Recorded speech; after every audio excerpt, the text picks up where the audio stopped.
Welcome to Three Skulls Tavern, a channel devoted to tabletop role-playing games by Free League Publishing. This show is sponsored by WorldMill, online server hosting for the Foundry Virtual Tabletop. To support the show, head over to patreon.com/MattK. For a minimum of $2 per month, you get access to a ton of extra content.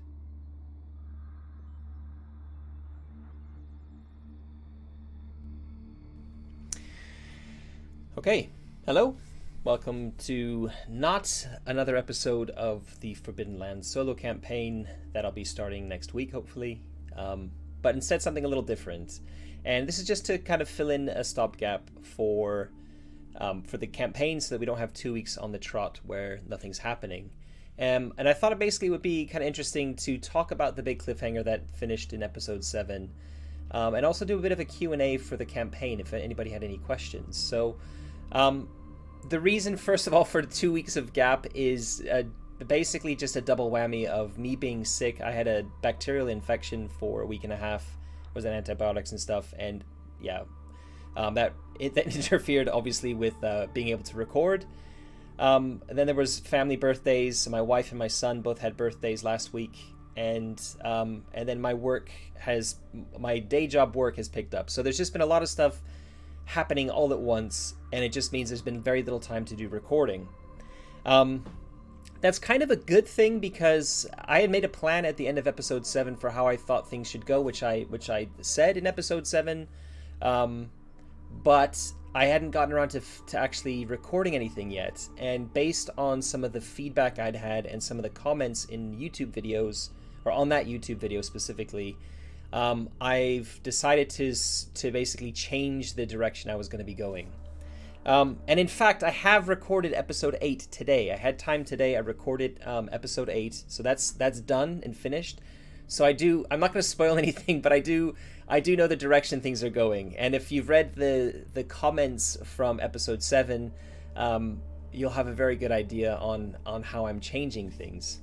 And in fact, that's just looking at the questions that have been cropping up in the YouTube chat. That is one question that Robin Coots asked, have you worked out some possibilities for Udo's survival? Yes, in a nutshell. He's had, this will happen in episode 7, so we'll kind of, I'll repaint the picture of where he's at currently. He got injured. Sorry, he got broken, which should have given him a critical injury. I didn't roll for it immediately because I thought, okay, this is where it's all going to end. And the critical injury doesn't matter so much if you do a coup de grace, and that's what happened. So I spent the fate point to not have the coup de grace happen, and instead I cherry picked a critical injury. And I'll be talking about this. I actually talk about this at the beginning of episode 8. I say which one I picked and why, and just so not to spoil it too much, I'll just say here that it's a critical / wound injury. It is one of the higher ones on the list. It does have a lethality built into it, and that's all I'm going to say about it.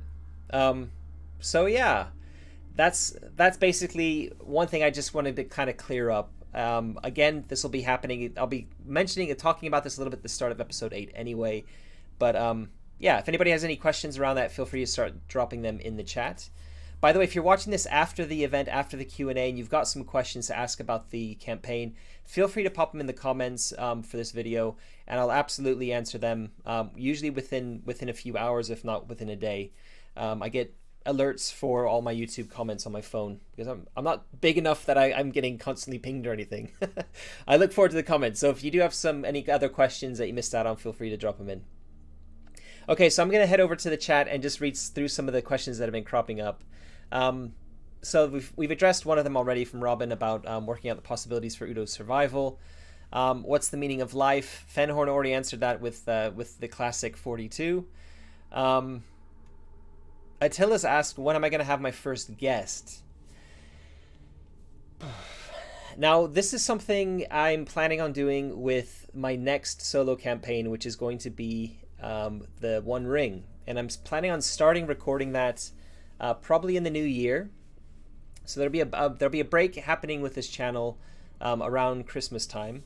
and that'll be going into the new year. And the reason for that is my wife is pregnant, and we have a baby due at the beginning of December.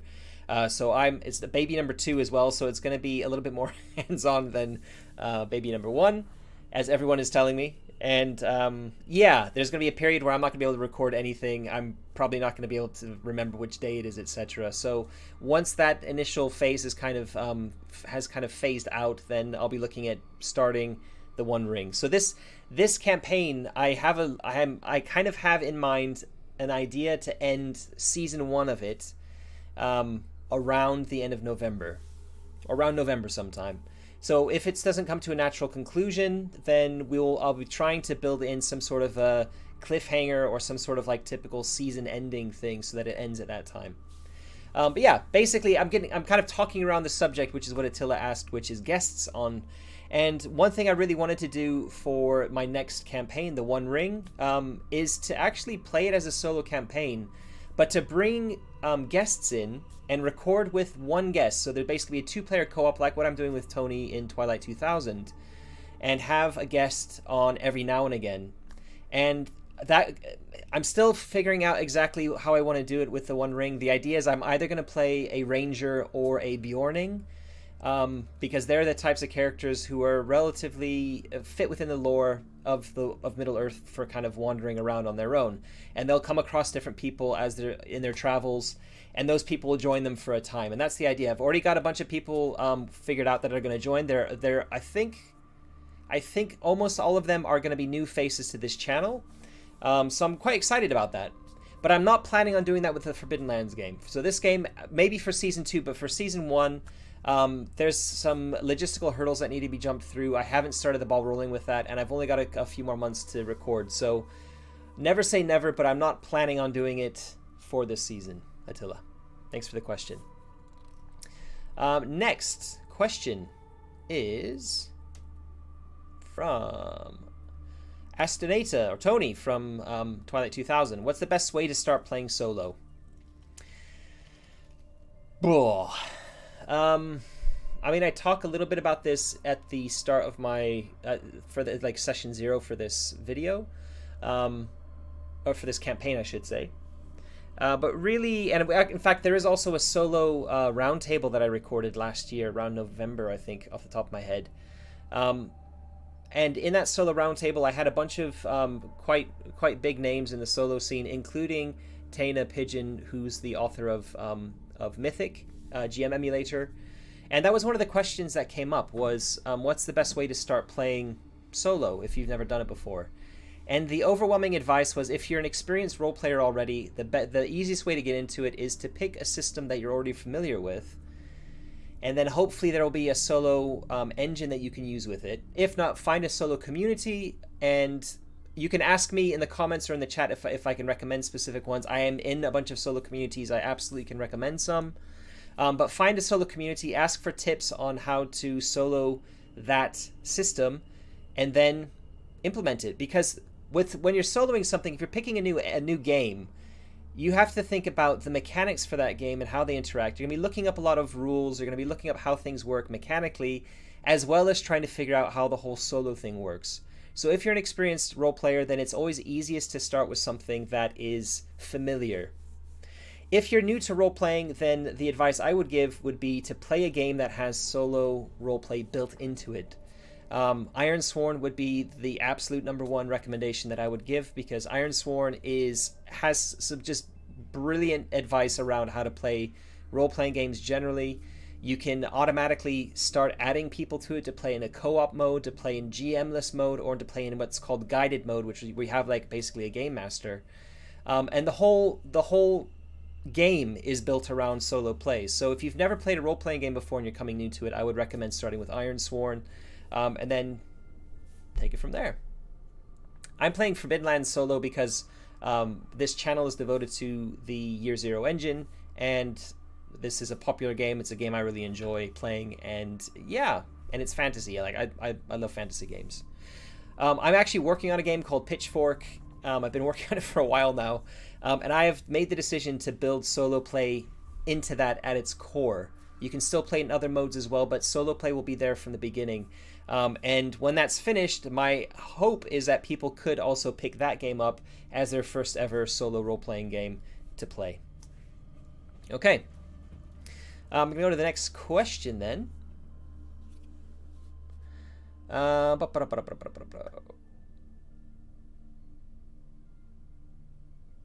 Robin, where can I find those? You asking about, Robin, I think you're asking about fate points. If you look in session 0 for this campaign, I talk about fate points, and I talk about why I'm using them. But effectively, it's a get out of jail free card if you die. I'm only using a single fate point in this. It's borrowed from a game called Warhammer Fantasy Roleplay, or WFRP. And in that game, you get a number of fate points when you start off. And the idea is that you spend one to prevent an otherwise lethal thing from happening. But it should always come with a big cost. So it's not like a get out of jail free, oh, that thing that just happened didn't actually happen, I'm fine. It should be that I'm not dead. Instead, something interesting narratively has happened. So I'm still injured, I'm still unconscious, I'm now captured, or something like that. That's the idea behind the fate points, if that's what you're asking. Yeah, Astonate is asking more about systems to use for Noob and Solo. I've kind of answered that already. Again, Ironsworn is great. It's tied to the setting. It's a little bit hard to break it down, although people have hacked it for other settings. Mythic is a good general one, but it's quite chunky. It's quite involved. It's not the easiest system to read, in my opinion. I did actually take me a few times to try reading it before it kind of clicked. But there are there's a publisher called Parts Per Million, and Peter, the author behind all of those products, produces a ton of solo booklets for a bunch of different games.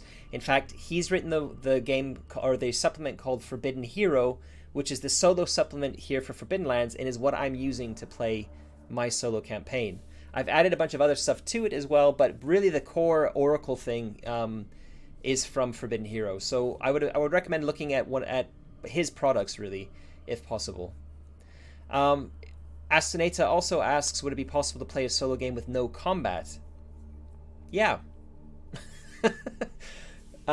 Maybe Forbidden Lands might be hard to do because of all the encounters, but if you really wanted to play without combat, you're playing a game by yourself. If you don't want to have combat, you don't need to have combat. You can have it avoided somehow. In a game like Dungeons and Dragons, where combat is pretty much how your entire character is spec'd, in terms of abilities in previous editions with feats, everything about the characters, all the classes are combat focused. So I'd suggest that it would be hard to do a solo game without combat if you're playing a game that focuses on combat at character creation. But certainly any sort of like heavily skill-based system should work for that. I can, off the top of my head, think of a bunch of games like they're mostly going to be D100 games. Like Call of Cthulhu, you can easily do like that. Delta Green you can do without combat. Might be a little bit harder, but you could still definitely do it. Harnmaster is a really great kind of older game, although it's still alive and kicking.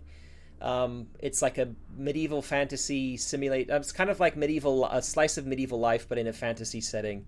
Very, very analogous to Europe in the Middle Ages. And in that game, boy, it's very easy to do all sorts of medievally things with no combat. Absolutely. Games like that. So Mythros has a fairly interesting combat system built into it, but you could easily play that game without combat. So anything with, I think, a broad range of skills that don't really focus around combat, I think you could do. Aquilare, which is a Spanish Middle Ages game, would be able to do that. I realize most of those options have been... well, no, I did say Call of Cthulhu and Delta Green, so they're not all fantasy or medieval. There are some contemporary ones in there as well. Maybe some futuristic ones as well can do. I know some games have a big focus on... like sci-fi games have a big focus on repairing and hacking and stuff like that, so those would probably be good as well, like Eclipse Phase, or even the Star Wars, the Fantasy Flight game, Star Wars game would be able to do that quite well. And of course, looking at the Free League stable of games, having looked at the One Ring a little bit from the alpha, you could do the new One Ring like that without combat. In fact, travel is a major focus in the One Ring. By all means, Tales from the Loop doesn't really require any combat. You could quite easily play most scenarios for Tales from the Loop with no combat. Vaesen you could do without combat, but all the other ones, I think... Coriolis you could definitely do without combat as well, absolutely. Mutant would be a bit harder. If you focused on the arc, then you could have a really intrigue-heavy game. So you could do Mutant Year Zero solo with very little combat if you wanted to do more of an arc focused type of thing. Okay, let me move on. Cool. Robin is actually using Mythic with Forbidden Lands. That's pretty cool. I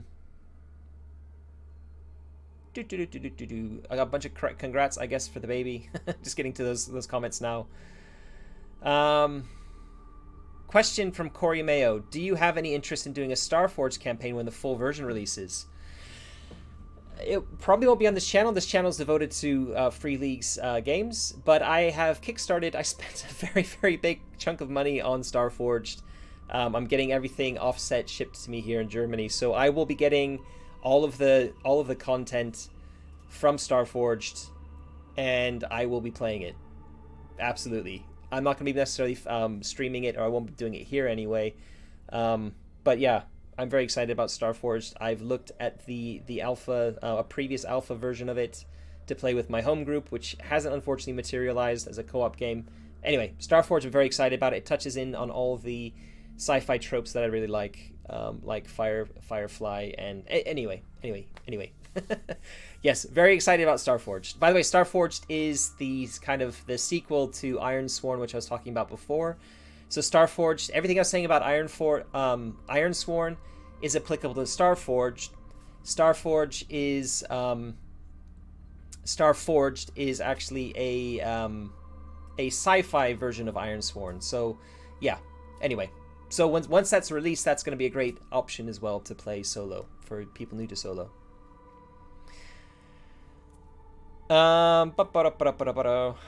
Corey, I just saw your second comment there. Too late. I've already said it. Aquilari for the win from JR. Gary, yes. In fact, Astonata Tony has GM'd a game of Aquilari for me. It was, I think it turned into a 3-shot. It was more like a 2-shot, but we played it over 3 sessions. And the intention was to release it as an actual play on the Mud and Blood channel, but it's fallen by the wayside quite significantly. And in fact, I was just looking for it the other day, and I couldn't find all of the parts of the video, so I'm not even sure it's possible to do it now. Anyway, Aquilare is very good. So, question from Tony again. What was the biggest challenge for Forbidden Lands solo? The starting point, setting up the tools, other... The starting point wasn't very hard, mainly because I had a fairly strong idea of what I wanted for my character. I wanted to play a halfling, and I wanted to play one of the custom professions from my supplement that I created for the Free League Workshop, which is, I think, called New Professions 1. The link should be in. I'm not sure it's in this video, but it's in all of the other videos for the episodes in this campaign. But it's not a very combat-focused profession, so I needed to have a companion, and that ended up being Yubi. And I didn't want to do something very typical where you have a really strong combatant as a sort of hireling or a companion to a non-combative player. I wanted to have somebody who had a bit of competency in combat, but was still relatively squishy, and that meant that we would have to run from a lot of fights and wouldn't be really seeking them out. So a very, very different focus for what I felt was the standard for how I've run Forbidden Lands, and the games I've typically played have been fairly combat heavy. Usually at least one person in the party of the games I've run has gravitated towards a very kind of combat-y type of character. And I wanted to try something a little bit different for the game. So that's why I've got these 2 players. So that wasn't too hard to set up. I had a fairly strong idea with what I wanted. By far the biggest thing that was the hardest about this was setting up the tools, because I wanted to put a lot of automation into this. I didn't want to be, mainly because I'm filming, by the way. A lot of the stuff I've done here, if I was playing solo on a table without a camera stuck in my face, I would be quite happy to roll, D66 all the time, look up, or D100s in the case of Ironsworn, look up tables, have a bunch of them printed out, tables printed out, spread out all around me, and do it kind of analog. But because I wanted to have a lot of automation built in, I wanted to do it, have it kind of fairly slick and sexy here on Foundry, I decided to spend quite a bit of time on writing macros, building up tables in Foundry, and having them all linked together. And that took a lot of time. That probably took me, setting up Foundry for Forbidden Lands probably took me in excess of 20 hours of work, maybe even over 30 hours of work. And I'm going to have to do a lot of it again. Not all of that, but I'm going to have another, probably easily another 3 or 4 hours of setup once I migrate to the new version of Forbidden Lands, because all my macros will be broken, apparently. Which is great. Which is really fun. Yeah. Robin asks if Simbroom is a possibility. Simbroom is a possibility for this channel, absolutely. Simbroom solo... I've run Simbroom quite a few times. I don't think I would want to run Simbroom solo. I think it definitely would be possible. I'd have to think very strongly about what I would be running exactly. Maybe something in one of the cities, because wandering into the Davokar, even the light Davokar, is pretty much a suicide mission if you're by yourself. And for me, Davokar is what makes Simbroom such an evocative setting. So it doesn't really appeal to me as a solo setting, mainly because I think it'd be hard to do like a solo game wandering into the Davokar. It'd be a bit like this, but even more deadly, effectively. But Simbroom has player-facing rules. It'd be a cinch to do solo. I know there's a solo supplement for it that Peter from Parts Per Million has written, so it definitely would be possible. Corey asks, do you like using the original Mythic GME or do you use variation? I've only used Mythic once, ever. I have them all. I've bought everything that Tana's put out. But I've only really read the original. I've read bits of variation. I've read bits of the second variation book. But I kind of migrated away from Mythic after trying it out once. I can't remember what game it was I tried. Ooh, this is a while ago. This is going back a little while. But I migrated away from it mainly. There was just a few things I didn't quite like about it, or it still felt a little bit kind of clunky for me. It didn't really click. And this is around the time that I discovered Ironsworn, and also around the time that I discovered Peter from Parts Per Million as he started producing these solo supplements for games that I was interested in, because he'd already released a bunch for some other games that didn't really interest me. So when he started coming out with, for example, the Forbidden Hero one for Forbidden Lands, I bought that. I read it. It's very easy to read. It's very concise. And yeah, Mythic does some really cool things with scenes, but it feels a little bit more like a writing exercise. Because of that, it's kind of very journally in that respect. Whereas just using really an oracle and the tweaks to kind of make the gameplay work for solo makes it feel like you're just playing a game. There's very little need to kind of keep track of things like scenes and things like that in quite the same way as Mythic. I know some of the variation stuff mixes that up, and you don't actually need to do a lot of that. But anyway, I would like to go back to Mythic and revisit it. But at the moment, there's so many games that I want to play. Or planning on playing solo that have solo rules built in that I don't see that happening in the near future. Yeah, Robin, you're mentioning the card deck. Interesting, because I'm going to get my phone out.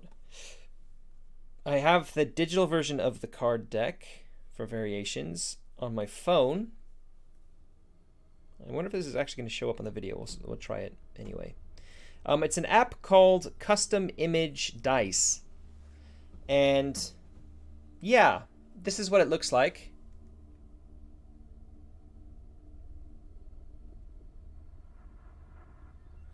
And as you can see there, I've got a bunch of solo things, and I've got the GM Apprentice sets, the ones that I've bought anyway, so the base, the horror, the sail, the sci-fi.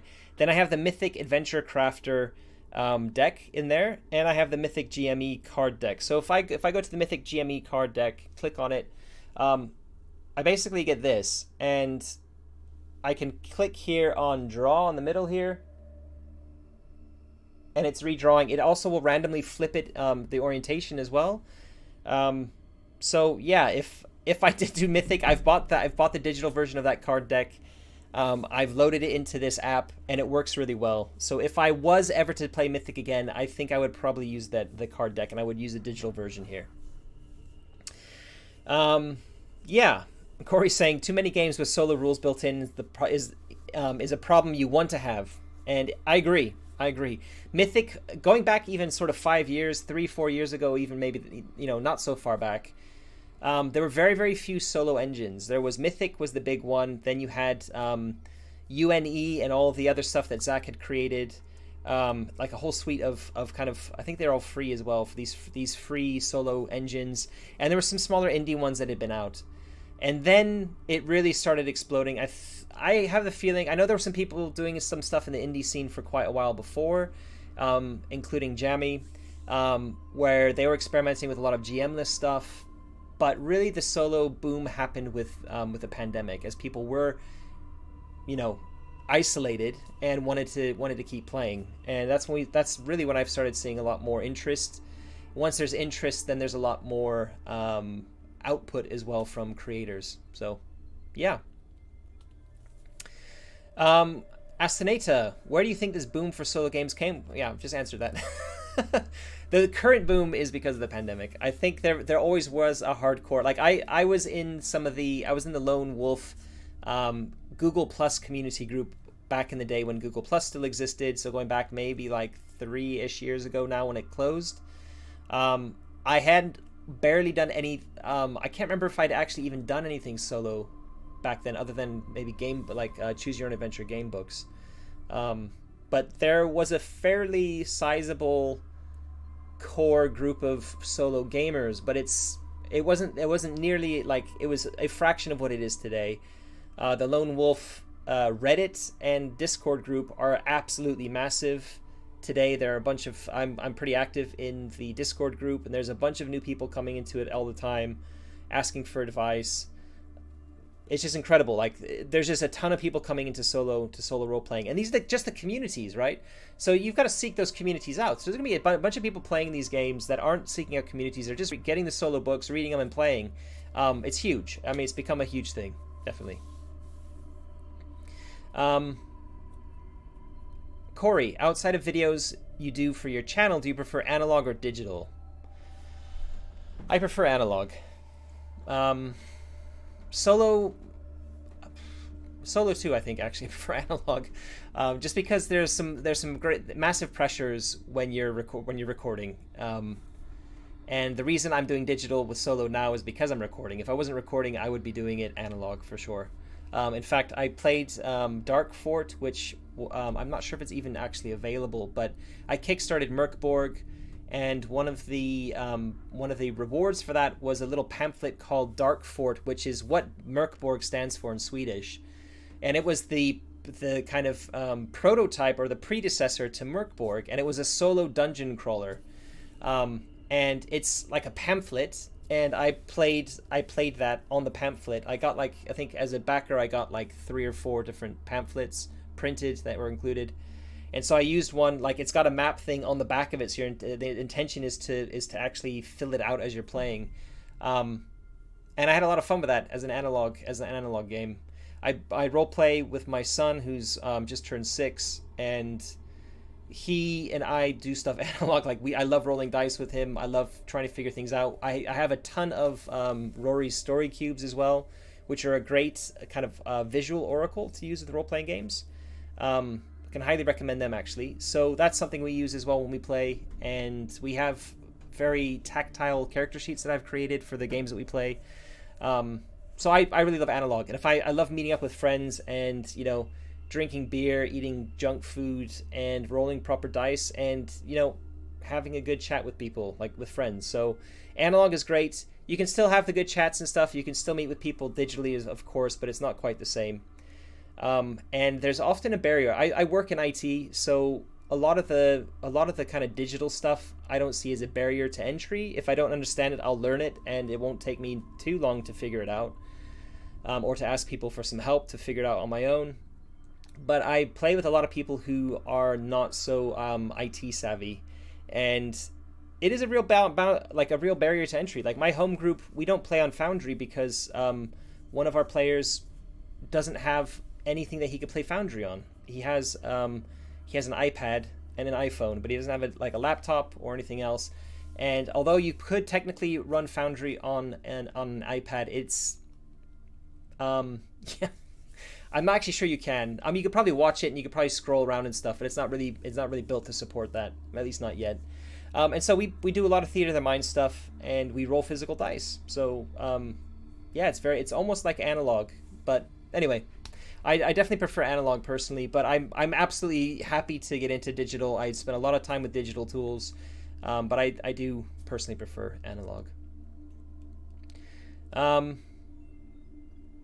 Solo board gaming, interesting. I've started buying solo board games. I've bought like I don't have them here. They're all downstairs. I've bought a game called Chronicles of Crime, which is like a mystery investigative board game with a VR element to it, but you can play it solo. And the reason I bought that is because I'm very intrigued by solo investigation, because I want to include that in some of the games I'm working on.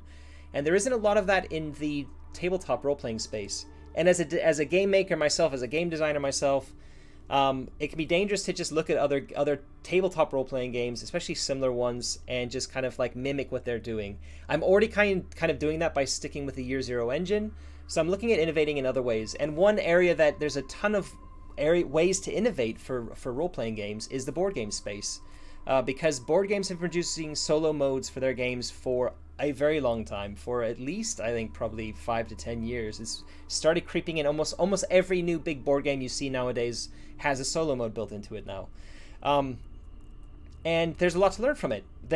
Board games are free of a lot of the restrictions that tabletop role-playing games have, because tabletop role-playing games tend to have a massive focus on accessibility, right? You're buying a PDF or you're buying a book, and there's an expectation that you have some dice that you can use with it already, print off some character sheets, and you're good to go, right? There are games that have cards and have bits and all that. I've bought heavily into Warhammer Fantasy Roleplay 3rd edition. I have almost every single supplement that was created for it.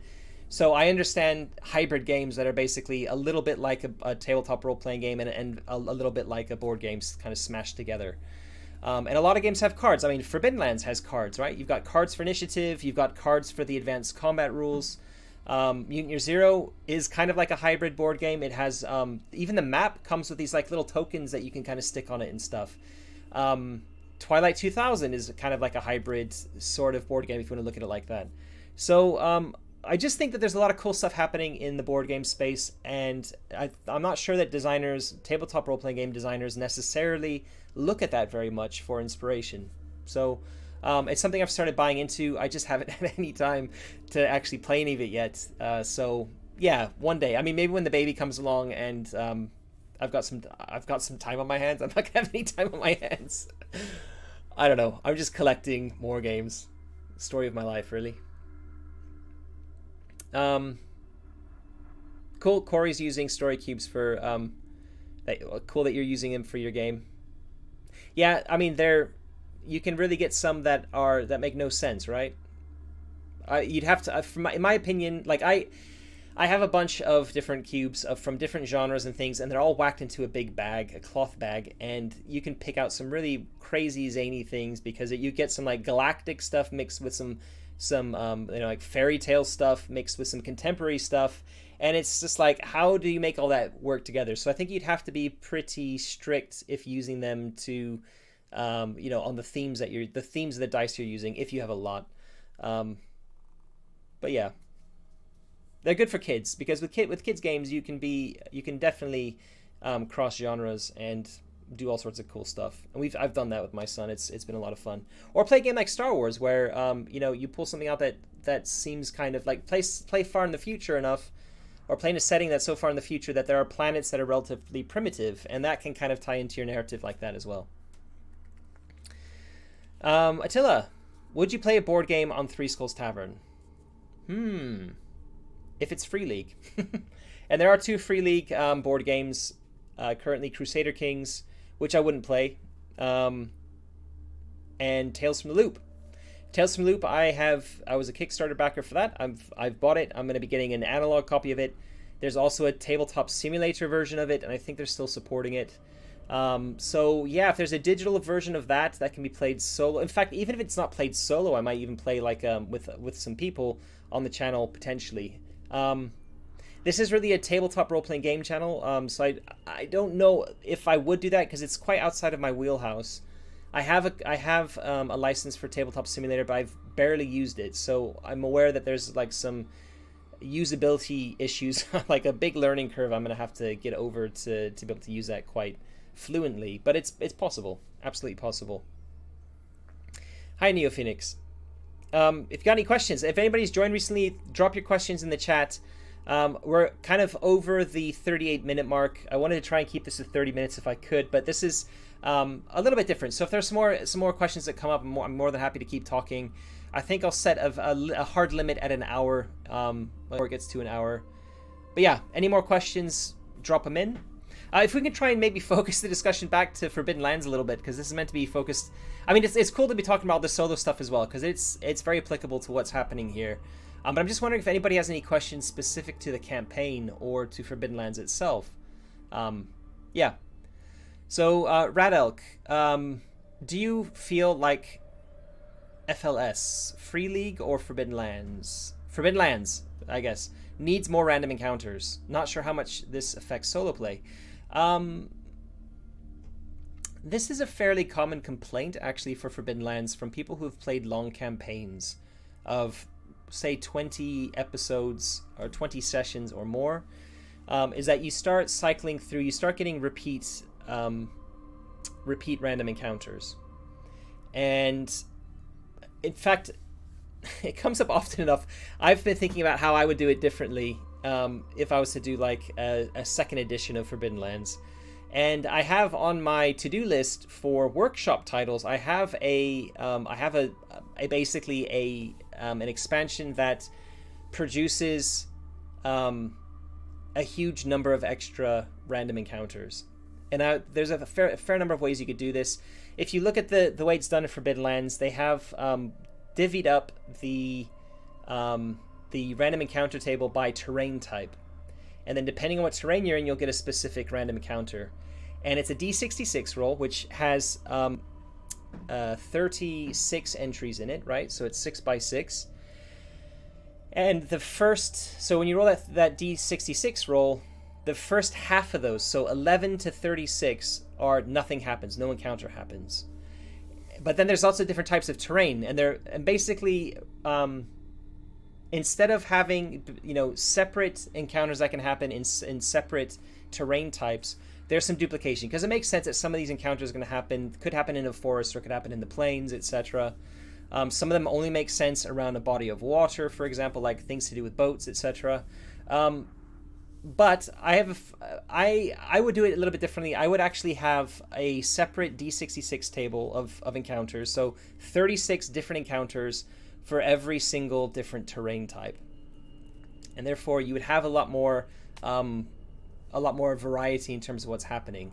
It's a bit of a change in a design decision in how Free League have done it, where you do have the possibility of certain things happening in different terrains, but I think that's okay. Another thing you could do, which is what I've done, and I've stolen the idea from Twilight 2000, is using a generic encounter template. And in fact, if you look at Twilight 2000, they've got an interesting idea, which is they have a deck of cards. So you've got 52 different encounters that can happen in Twilight 2000. And then in the solo appendix, they have a generic encounter like chart as well that you can use. So Twilight 2000 has more random encounters than Forbidden Lands does, and it does feel a little bit more varied in that respect. So yeah, I think it would be nice to see more Forbidden Lands random encounters. It'd be cool if somebody produces that within the community. Maybe it's actually already happened. It's fallen off my radar. I don't think I've seen one yet. Otherwise, there's plenty of different games that you can look at that for inspiration on how they do them. Fenhorn, are you going to play any of the official adventure sites? Possibly. This is something I haven't actually made up my mind on.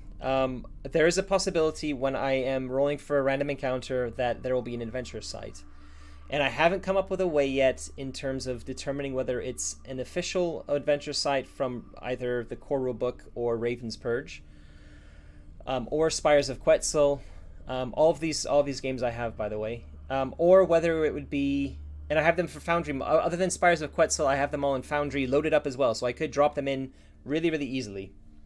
Or I just, as I did before with the fort in Foundry, for the fort, the abandoned house was one that I rolled up, I think, as an adventure. No, that wasn't. That was a generic encounter.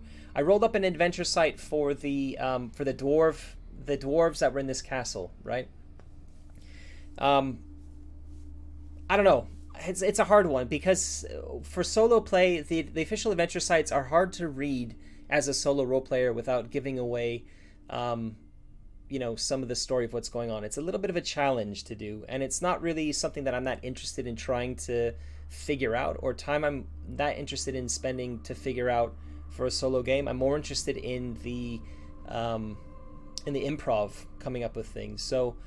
Unlikely, but I haven't ruled it out. It's still something I think about every now and again, and I'm kind of wondering to see what that'll happen. I think it might come into play when I roll an adventure site, and maybe that I'll ask the Oracle, is this one of the Ravens? Is this one of the official adventure sites? And ask the Oracle. If the Oracle says yes, then I would like ask further and try and figure out which one it is and tie it in. So maybe I'll go that route. I don't know. It is a bit daunting to think about how it actually. Run that solo though without spoiling it too much for myself or the viewers.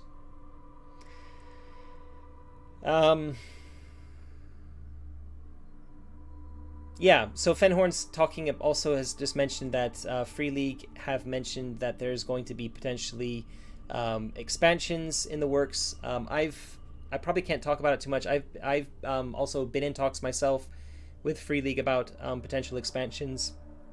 There may be stuff happening. Nothing that I've heard about with expanding the random encounters, but it wouldn't surprise me if they've got something brewing for that, because they are planning to continue supporting Forbidden Lands beyond just the extended what would you call them, campaign settings, off to the north with Bitter Reach, off to the east with the next one coming up, then we're going south, then we're going west, then south, then east. Question from Corey. Are you still stingy with myself with allowing push rolls? I ask because I find it too easy to get all the willpower points I need and heal before encounters. I am being stingy still. I don't want to spoil things for episode 8, but episode 8, I do allow myself to push maybe once or twice where maybe I kind of question myself whether this is kind of breaking my own house rule about it, but with solo, I can kind of, if it makes sense in the narrative, I'm kind of going to go with what makes sense. So I am still being a bit stingy, but regardless, like willpower, there's a fair amount of willpower points. At the end of episode 7, obviously Udo had something like 4 or 5 willpower points. He spent all of them on his kin talent to try and get away, hard to catch, so that he wouldn't be killed by the bear, to absolutely no avail. Yubi was sitting on 4 willpower points at the end of that session. So, yeah, I feel like after, if you think of the number of sessions, 7 sessions, right? They're 30 minutes each. So really, if you think that like 2 hours is a short normal session, right? That's 4. I've not even done 2 kind of shortish normal length sessions. So having 4 and 5 willpower points is quite a lot, really, already. So I don't think... I think even though I'm being stingy with pushing, there still are plenty of willpower points being accrued by my players, by my player characters, I should say.